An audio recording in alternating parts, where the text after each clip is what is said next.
Pemirsa Anda menyaksikan TechBiz. Pengembang Toylogic secara resmi mengumumkan bahwa layanan game aksi fantasi Warlander akan dihentikan secara permanen pada 20 Januari 2026. Pengumuman ini sekaligus menandai berakhirnya perjalanan Warlander sebagai salah satu game PvP skala besar yang melibatkan hingga 100 pemain dalam pertempuran. Pengembang Toylogic secara resmi mengumumkan bahwa layanan game aksi fantasi Warlander akan dihentikan secara permanen pada 20 Januari 2026. Setelah tanggal tersebut, Warlander juga tidak lagi tersedia untuk diunduh. Pengumuman ini sekaligus menandai berakhirnya perjalanan Warlander sebagai salah satu game PvP skala besar yang melibatkan hingga 100 pemain dalam pertempuran. Pihak pengembang menyampaikan apresiasi kepada para pemain yang telah mendukung game ini sejak awal peluncuran. Mulai 18 Juli 2025, pemain sudah tidak bisa lagi membeli Goldings, mata uang dalam game. Meski demikian, Goldings yang dimiliki masih bisa digunakan untuk hingga layanan berakhir. Sementara layanan game akan berakhir awal tahun depan, layanan dukungan pelanggan baru akan dihentikan pada 20 Juli 2026. Namun, versi reboot dengan judul sementara Warlander Reforged masih terus dikembangkan. Dengan demikian, pengembangan mengatakan beberapa item dari Warlander lama seperti Goldings, Big Hammer, dan item kosmetik dapat dipindahkan ke versi Reforged saat peluncuran resmi. Berbagi sumber IDX Channel. Pemirsa, perusahaan video game Amerika yang berkantor pusat di New York City, Atari dan juga Bandai Namco mengumumkan koleksi Atari X Pac-Man untuk merayakan ulang tahun ke-45 Pac-Man, di mana koleksi ini mencakup sejumlah barang termasuk edisi Atari 2600 Plus Pac-Man. Perusahaan video game Amerika, Atari dan Bandai Namco meluncurkan konsol edisi terbatas Atari 2600 Plus Pac-Man dalam rangka hari jadi game Pac-Man yang ke-45 di tahun 2025. Perbedaan dengan versi orisinilnya ada di desainnya. Atari 2600 Plus Pac-Man hadir dengan clear body dengan kombinasi warna hitam dan kuning khas Pac-Man. Di bagian depan ada ikon karakter Ghost Gang Atari yakni Blinky, Inky, Clyde, dan Pinky yang akan menyala terang saat konsol dinyalakan. Atari menghadirkan joystick nirkabel CX40 Plus dengan warna senada karakter Ghost Gang yakni kuning, merah, pink, biru, dan oranye. Atau tersedia koleksi game edisi khusus Atari X Pac-Man yang berisi game-game klasik Atari 2600 Plus dan Atari 7800 atau 7800 Plus seperti Galaga, Dig-Dug, Xevious, dan masih banyak lagi. Atari 2600 Plus Pac-Man akan tersedia di pasaran bulan Oktober 2025 dengan harga $169,99 Amerika atau setara 2,7 jutaan rupiah.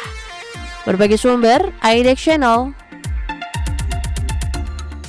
Pemirsa, Godox meluncurkan flash berukuran ringkas yakni IT20 dan IT22, di mana keduanya mendukung fitur TTL untuk beragam kamera digital.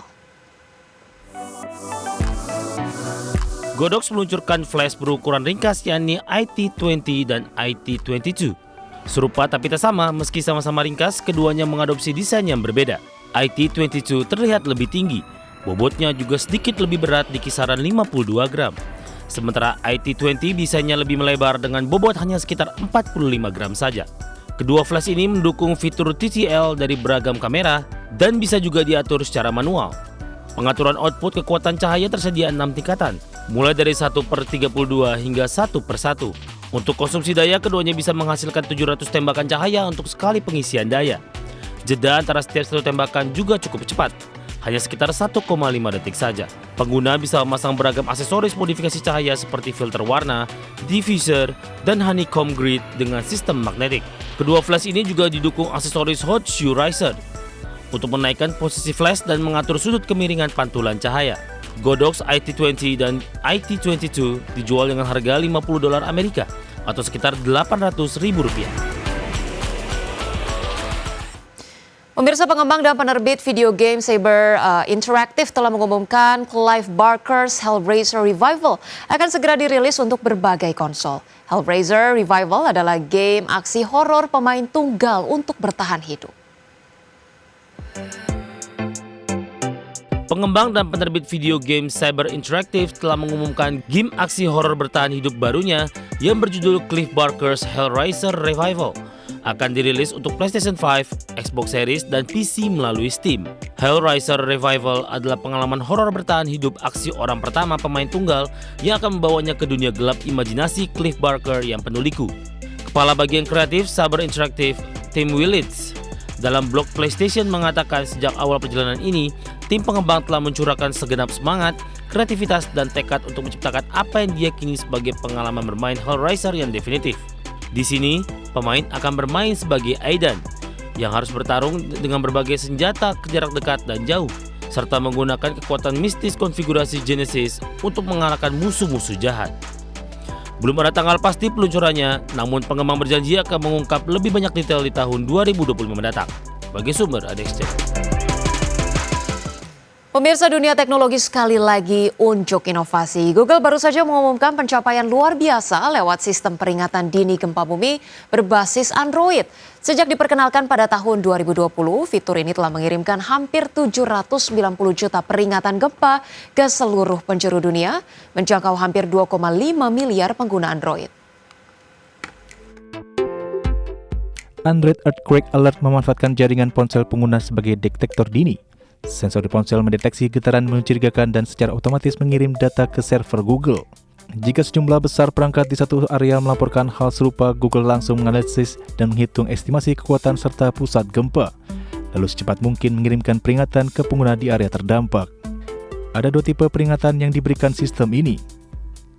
Take Action Alert untuk guncangan sedang hingga kuat, meminta pengguna segera berlindung.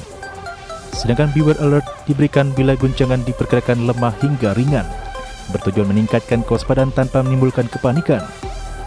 Sistem ini telah diterapkan pada berbagai peristiwa bencana, termasuk saat gempa di Filipina serta Nepal pada tahun 2023, di mana jutaan orang menerima peringatan hanya dalam hitungan detik setelah gempa terdeteksi. Teknologi terbukti menyelamatkan jutaan jiwa. Google mengklaim median kesalahan estimasi magnitudo sistem ini hanya 0,25, lebih akurat dari banyak jaringan seismik tradisional. Selain di ponsel, fitur ini sudah tersedia di jam tangan berbasis Wear OS, memperluas jangkauan ke lebih banyak pengguna. Kedepannya, berbagai pengembangan akan terus dilakukan untuk membuat peringatan semakin cepat, akurat, dan merata. Berbagai sumber untuk IDXN.